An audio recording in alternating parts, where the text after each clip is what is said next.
ये कथा मानव के जीवन की व्यथा को मिटाने वाली।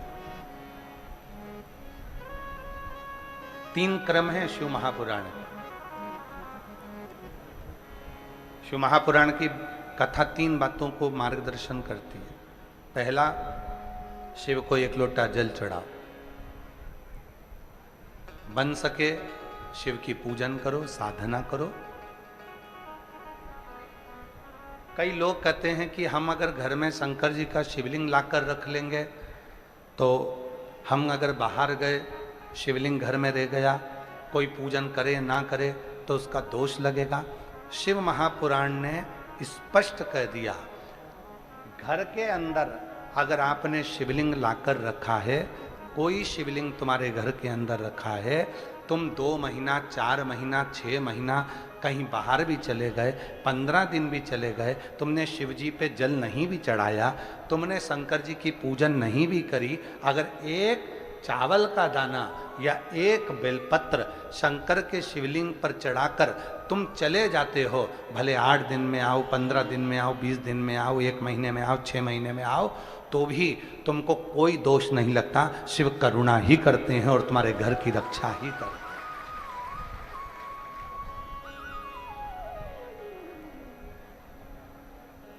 शिव करुणा करते हैं, शिव रक्षा करते हैं।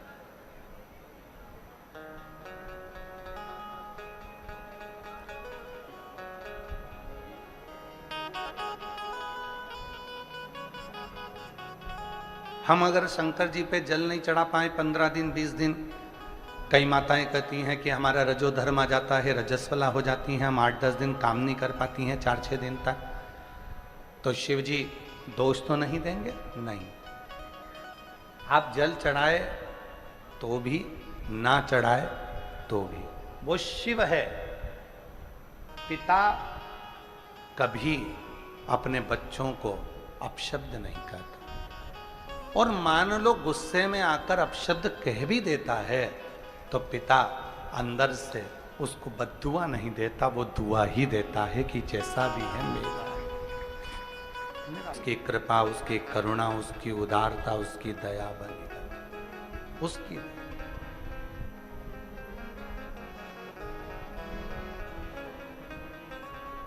भगवान शंकर तुम्हारी जाति नहीं देखेगा, ब्राह्मण हो, क्षत्रिय हो, वैश्य हो, शूद्र हो। शिव जी तुम्हारा वर्ण नहीं देखेगा, शिव जी तुम्हारा शरीर नहीं देखेगा, शिव जी तुम्हारा धन और वैभव भी नहीं देखेगा, शिव जी तुम्हारी पूंजी और संपदा भी नहीं देखेगा। शिव अगर कुछ देखेगा तो निर्मल मन सो मोहि पावा, और मोहि छल छिद्र कपट ना भावा। केवल तुम्हारा हृदय, मन, केवल मन ही देखे, केवल मन।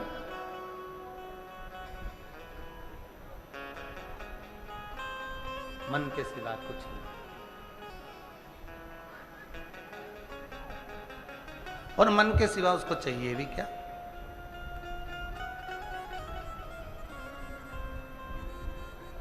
शिव महापुराण की कथा कहती है, 1 लोटा जल, आवाज नहीं आई, जम के बोलो, 1 लोटा जल, बोल बम का नारा है, श्री शिवाय। शिव महापुराण में ये नहीं कहा कि 1 लोटा जल की जगह ये नहीं कहा कि तुमको 1 लीटर दूध चढ़ाना पड़ेगा, 5 लीटर दूध चढ़ाना पड़ेगा, 1 किलो दही चढ़ाना पड़ेगा, 25 किलो शक्कर चढ़ाना पड़ेगी, तुमको ये चढ़ाना, ना ना ना।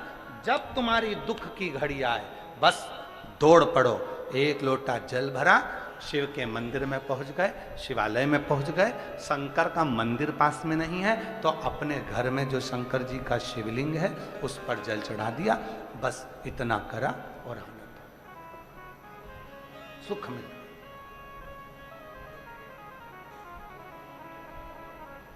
यहां शिव को बहुत आडंबर की जरूरत नहीं पड़ती, यहां शिव को बहुत दिखावे की जरूरत नहीं पड़ती।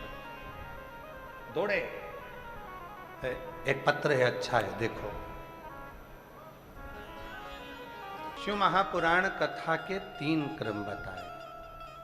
पहला, शिव को जल चढ़ाओ, पूजन करो।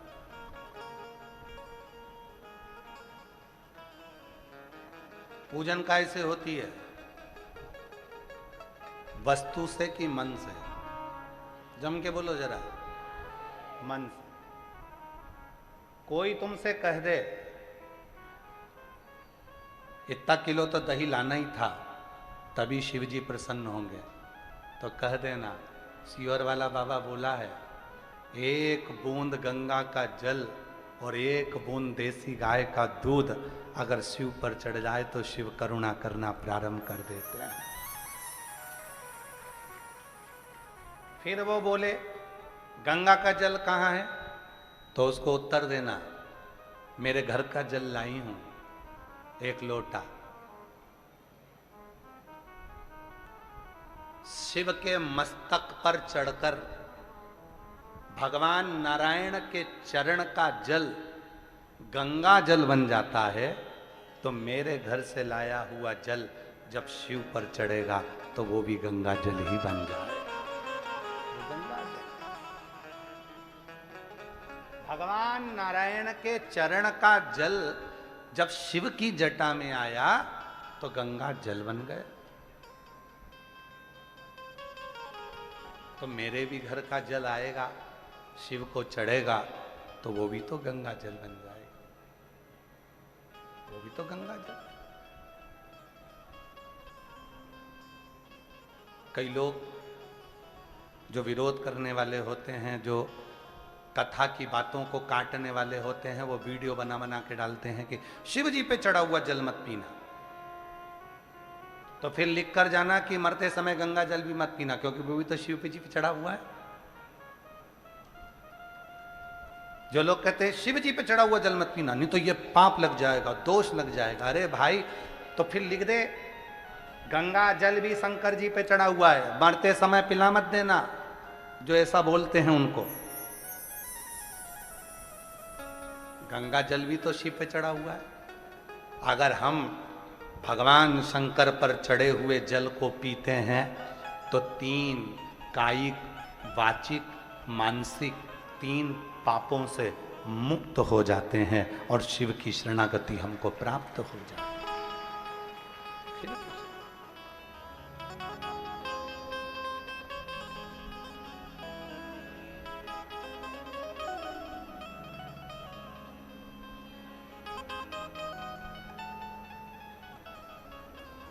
शिव शरणागति प्राप्त हो गई, सुख का अनुभव। 1 लोटे जल का जो कर्ज है वो कोई साधारण नहीं है। एक हकीकत की कथा है इसी कलिकाल की।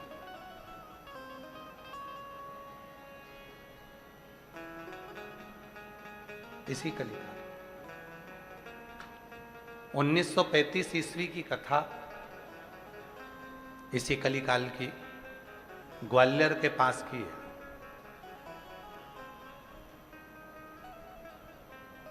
गीता प्रेस गोरखपुर के अंक में यह कथा लिखी है और बड़ी सुंदर कथा थी।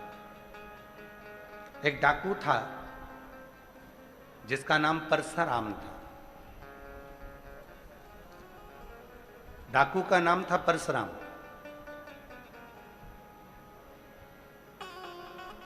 चैत्र का महीना था, बहुत तेज गर्मी पड़ रही थी। जंगल में भ्रमण कर रहा था। मुरैना के जंगलों में वो घूम रहा था। उसके साथ के जितने भी डाकू थे वो इधर उधर पानी को ढूंढने के लिए चले गए थे। उसको भी प्यास लग रही थी।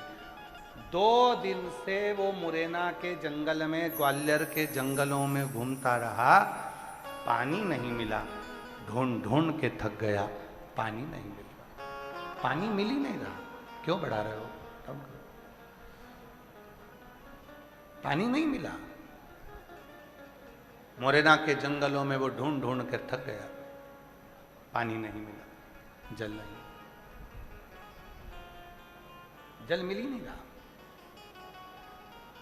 आखिरी में परशुराम डाकू ने विचार कर लिया कि अब तो मुझे मरना है, क्योंकि प्यास आदमी को फिर जल ना मिले तो वो मर गए।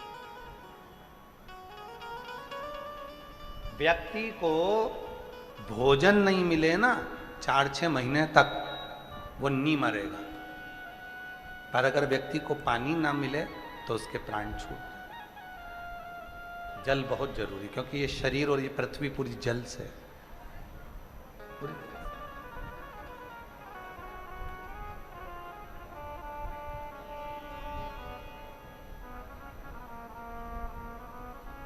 अगर सही समय पर व्यक्ति सही जल पीना प्रारंभ कर दे, रोज पानी पीना प्रारंभ कर दे, ज़्यादा से ज़्यादा शरीर में पानी जाना प्रारंभ कर दे, तो आधे से ज़्यादा बीमारी तो समाप्त ही हो जाए।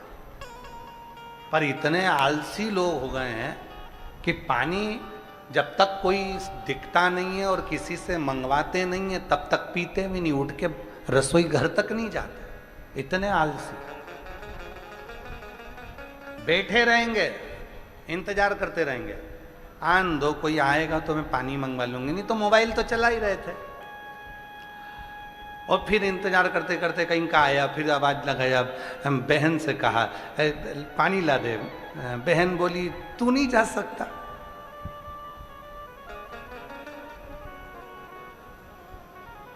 अच्छा, दुनिया की सबसे अच्छी लड़ाई बहन भाई की लड़ाई है, दुनिया की सबसे अच्छी लड़ाई।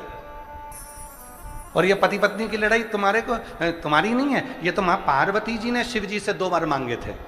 शंकर भगवान से पार्वती जी ने 2 वर काशी में मांगे थे। शिव जी ने कहा मांग पार्वती क्या चाहिए, पार्वती ने कहा मुझे 2 वर चाहिए। एक वर ये, काशी में जो मरेगा उसको तारक मंत्र तुमको देना पड़ेगा, उसके कानों में गुरु मंत्र देना पड़ेगा। भगवान शंकर ने पार्वती को वचन दे दिया, जो काशी में मरेगा उसके कान में गुरु मंत्र मैं दूंगा। दूसरा वर पार्वती जी ने मांगा कि पति पत्नी में कितना भी झगड़ा हो, उनका आपस में प्रेम बहुत बढ़े, ये वर दे दीजिए। तो शिव जी ने वर दे दिया, वर दे दिया। इसलिए पति पत्नी का थोड़ा बहुत झगड़ा होना जरूरी है। वो झगड़ा करेंगे, प्रेम बढ़ेगा, पर इतना झगड़ा मत करना कि वो मायके और तुम्हारे घर, इतना झगड़ा भी नहीं। एक पति नोट जोड़ रहा था, एक पति बैठकर नोट जोड़ रहा था, तो उसका कोई नोट फट गया होगा तो वो जोड़ रहा था। इतने में पत्नी आई मायके से, और पत्नी ने आकर कहा क्या कर रहे हो? पति बोला पैसे जोड़ रहा हूं। पत्नी खुश होकर बोली मुझे मालूम था, मेरा बर्थडे आ रहा है ना, उसके लिए जोड़ रहे हो? पति बोला नीरी पगली, 500 का नोट फट गया था तो जोड़ रहा। पर ये कब तक लड़ते हैं? जब तक विवाह शादी नहीं होते, कुंवारे हैं तब तक लड़ते हैं, और विवाह के बाद में फिर दोनों झगड़ा करने वाली बात को याद कर कर अपने उस याद में कभी कभी आंसू भी आ जाते हैं। कभी इसने पानी परशुराम डाकू को नहीं मिला, हताश हो गए। नहीं, हताश होकर परशुराम डाकू ग्वालियर मुरैना के जंगलों में भ्रमण करता करता करता करता आगे पहुंचा तो एक मट्टी का ओटला बना हुआ था। उस ओटले पर शंकर जी का शिवलिंग रखा हुआ था। परशुराम डाकू ने देखा कि वो मट्टी का ओटले पर जो शंकर जी का शिवलिंग रखा हुआ है, वो शिवलिंग पूरा की पूरा टेढ़ा हो रहा है, पूरा की पूरा टेढ़ा हो रहा है, उसमें खड्डा हो गया और वो शिवलिंग पूरा तिरछा हो गया। परशुराम डाकू ने सोचा कि अब पानी नहीं मिल रहा है तो 5-10 मिनट घोड़े को बांधता हूं और इस शिवलिंग को मैं अपनी तलवार से पकड़कर सीधा कर देता हूं। परशुराम डाकू उतरा, घोड़े को बांधा और शिवलिंग को तलवार से सीधा करने लगा। शिवलिंग जब सीधा नहीं हो रहा था तो परशुराम डाकू ने शंकर जी से कहा, भोले बाबा तुम मेरे गुरु हो, तुम मेरे गुरु हो, मैं भी डाकू और अच्छा नंबर 1 का, और तुम भी कम नहीं हो। मैं डाका डालता हूं धन का, तुम डाका डालते हो मन का, लोगों का दिल चुरा लेते हो, हृदय चुरा लेते हो। बाबा आप मेरे गुरु हो, मेरा नाम परशुराम है, मैंने सुना है परशुराम भगवान के भी आप गुरु रहे हो, तो मेरे भी गुरु हो।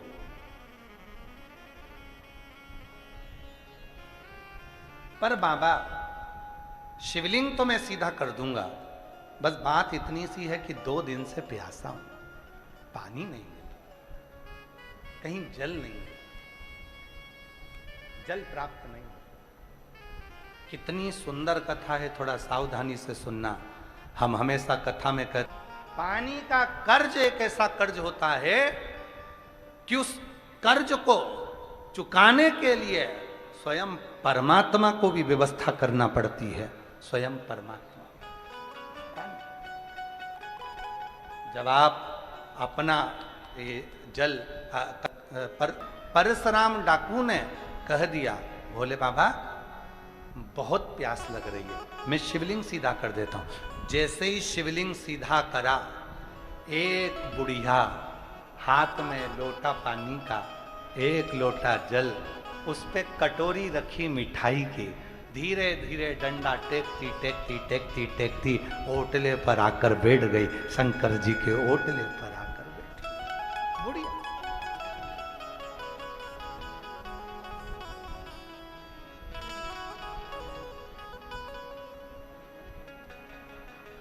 डंडा टेकते टेकते वो आई और ओटले पर आकर बैठ गई। बेटी,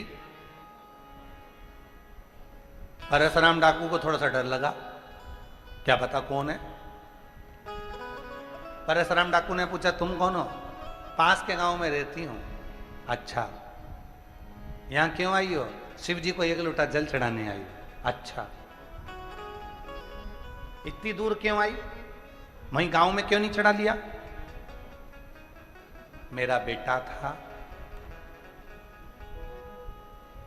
नर्मदा जी नहाने गया था, वहां से ये शिवलिंग लेकर आया था, एक ओटला बनाकर उसने यहां रख दिया था।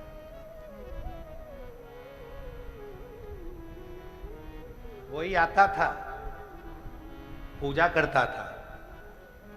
एक बीमारी आ गई हमारे गांव में, मेरा बेटा भी मर गया, बहू भी मर गई, उसका लड़का भी मर गया, बस एक लड़की उसकी है, चंपा उसका नाम है, वो मेरे पास में रहती है,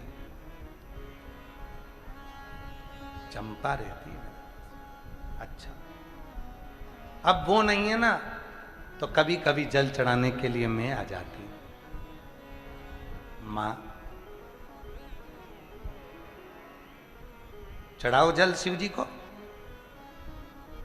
बूढ़ी मां ने कहा, मुझे ऐसा लगता है कि तुमको प्यास लगी है, जल तो मैं बाद में आकर चढ़ा दूंगी, लो तुम पानी पी लो।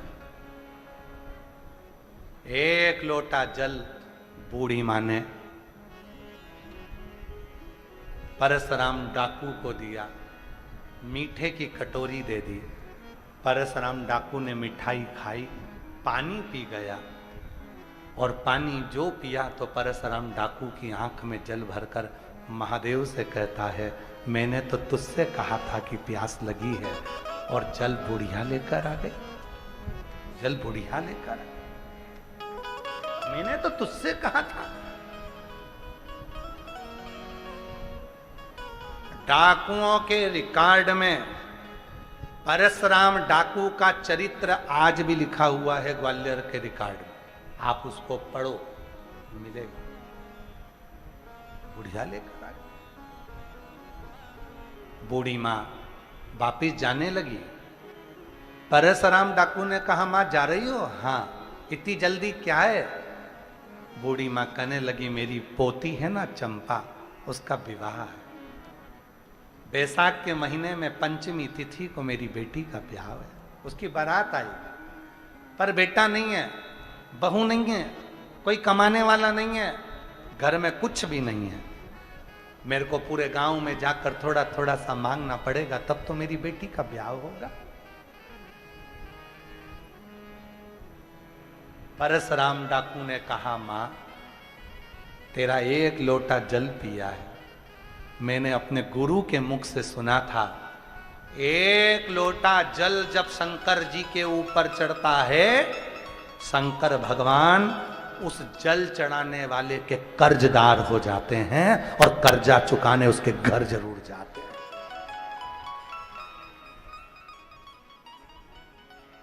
पहले हम लोग एक गलती करते थे, मंदिर में से पानी भरकर मंदिर में चढ़ाते थे। बोलो बोलो, सही है कि गलत है? मंदिर का ही लोटा, मंदिर का ही पानी मंदिर में शिव जी को चढ़ाते थे, तो शिव जी हमारे कर्जदार नहीं बनते थे। जब से हमने अपने घर का जल एक लोटा भरकर शिव जी को चढ़ाना प्रारंभ करा, शिव पुराण कहती है तुम्हारे घर का जल लेकर शिव कर्जदार हो जाते हैं तुम्हारे। इसलिए कहते हैं एक लोटा जल सारी समस्या का हल। तुम्हारे घर का जल शिव को मिलता है, शिव तुम्हारे कर्जदार होते हैं, तो तुम्हारा कर्जा चुकाने के लिए महादेव 3 महीने में तुम्हारे दरवाजे पर आकर तुम्हें सुख प्रदान करना प्रारंभ कर देंगे। सुख। आज पूरी दुनिया, पूरा विश्व अचंभे में पड़ा हुआ है कि वो सीहोर वाला बाबा एक लोटे जल में सारी समस्या का हल कैसे ढूंढ लेता है। सीहोर वाला बाबा नहीं, ये हमारे शास्त्र कहते हैं, जब हम किसी के घर का एक गिलास पानी पीते हैं तो हम उसके कर्जा चुकाने के लिए हकदार बन जाते हैं। कर्जा तो तुम रोज शिव जी को एक लोटा जल दे रही हो, तो क्या शिव कर्जा नहीं चुकाएंगे? क्या तुम्हारे दरवाजे पर आकर तुम्हारा दुख नहीं मिटाएंगे? परशुराम डाकू ने पूछा,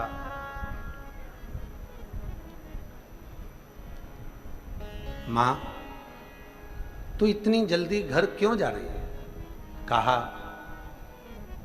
बेटा, बेटा नहीं है, बहू नहीं है, पोता नहीं है, चंपा मेरी बेटी, पोती का विवाह है, घर में अन्न का दाना नहीं है, गांव में जाऊंगी मांगूंगी, बाहर का प्रेशर खोलो, जाऊंगी मांगूंगी, तब थोड़ा सा भाग मिलेगा और मैं बेटी का विवाह करूंगा। मां, मैंने तेरा एक लोटा जल पिया है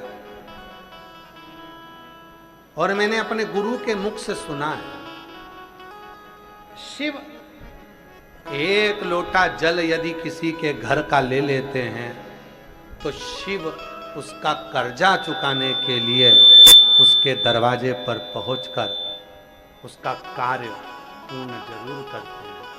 कार्य पूर्ण जरूर।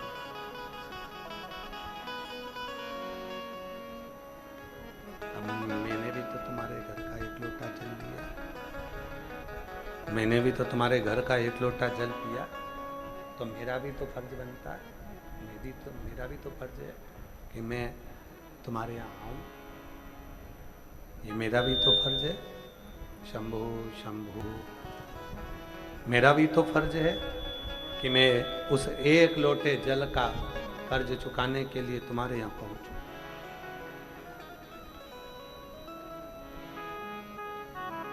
मां, अब तू बेटी का विवाह कर। देखिएगा जरा, शिव जी के शिवलिंग तिरछा था, उसको सीधा करा और बाबा से विनती करी कि मुझे प्यास लगी है, जल की याचना करी कि मुझे भूख प्यास लग रही है, कहीं से मुझे पानी प्राप्त हो जाए, मैं जल पी लूं। रिंकू, तुम्हारे शिव जी एक लोटे जल का यदि कर्ज चुकाते हैं तो मेरा भी फर्ज है। कि मैं भी उस एक लोटे जल का कर्ज चुकाऊं, मैं भी उस एक लोटे जल का कर्ज अदा करूं, कर्ज चुकाऊं। मां तो चंपा का विवाह कर, तो चंपा की शादी कर।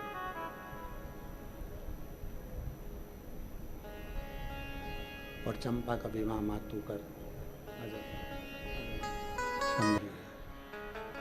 परशुराम डाकू ने बेटी से बात कही थी, वो बात दूसरों ने सुनी। सुनते सुनते सुनते सुनते सुनते सुनते वो बात पूरे गांव में, नगर में पहुंच गई। सारे नगर में, सारे गांव में पहुंच गए। सारे गांव में वो बात पहुंच गई। गांव का जो मुखिया था, उस गांव के मुखिया के पास में भी खबर पहुंच गई। और मुखिया मन में सोचा 30,000 रुपए का इनाम मुझे मिल जाएगा यदि मैं परशुराम को पकड़ा दूंगा तो। जाकर खबर कर दी थाने में, परशुराम डाकू आएगा बैसाख की पंचमी को। चंपा का कन्यादान करने के लिए वचन दिया है उसने। पुलिस वालों ने कपड़े चेंज करे, वस्त्र चेंज करे। बैसाख की पंचमी के एक दिन पहले पूरे गांव को घेर लिया, छावनी बना दी। परशुराम डाकू आता, उसके पहले परशुराम डाकू ने गाड़ियों में भर भर कर अनाज भेज दिया। एक गाड़ी में कपड़े भेज दिए, एक गाड़ी में फल भेज दिए, एक गाड़ी में सब्जी भेज दी। गला पकड़ रहा है रिंकू बहुत तेज। एक गाड़ी में फल भेज दिए, एक गाड़ी में कपड़े भेज दिए, एक गाड़ी में सब्जी भेज दी। पूरा सामान भर भर कर भेजा गया। गांव के लोग गाड़ी वालों को रोक कर पूछा, ये सामान कहां लेकर गए? कहा वो चंपा के घर जा रहे, उसकी शादी है। चंपा के घर? हाँ, उसकी शादी, विवाह है उसका। किसने भेजा है? पता नहीं, हम तो किराए से गाड़ी चलाते हैं। गाड़ी भी किराए की, भेजने वाले ने कहा था बस मैं दिया ना, और अगर नहीं रखे तो जबरदस्ती देकर आना, तो हम लेकर आ गए। गाड़ी का पैसा कौन देगा? तो कहे वो तो दे दिया जिसने भेजी उसने। अच्छा, भर भर कर 4 व्हीलर गाड़ियां आई, जीप में सामान भरा था और जीप भरा भरा कर आकर सामान उतार कर चली गई। विवाह पूरा होने लगा। पंचमी आ गई, बैसाख की, कन्यादान का दिन था। और परशुराम डाकू उसी दिन अपने वचन को निभाने के लिए, कन्यादान करने के लिए पहुंच गया। अंदर गया, कन्या शादी पूरी हो चुकी थी, कन्यादान का समय था। परशुराम ने कन्यादान करा, सोने की अशर्फियाँ दी और वहाँ से चला। इतने में तो बाहर पुलिस ने घेरा। परशुराम ने हाथ जोड़कर कहा कि वो बेटी का विवाह है, इस मंडप को खराब मत करो, गांव के बाहर चलते हैं, वहां देखा जाए। गांव के बाहर गया परशुराम डाकू, और जो फायरिंग पर फायरिंग हुई, बंदूक इधर से पुलिस की, इधर से डाकुओं की चलना प्रारंभ हुई। आखिरी में परशुराम डाकू उसी शिव जी के ओटले के सामने खड़े होकर अपने आप को समर्पण करता है पुलिस को। अपने इस शिव के एक लोटे जल में, इस शंकर के एक लोटे जल में, भगवान शंकर के एक लोटे जल में मेरी जिंदगी को बदल दिया। भगवान शंकर के एक लोटे जल ने मेरे जीवन को बदल दिया। मेरा ये जीवन अब मैं समर्पित करता हूं, समर्पण करता हूं।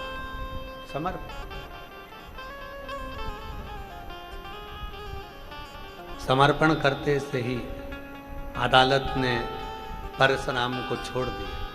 परशुराम हरिद्वार चले गए, वहीं पर रहकर गंगा के तट पर शिव की साधना करते, और एक दिन गंगा के जल में समाधि ले ली और गंगा में समाहित हो गए।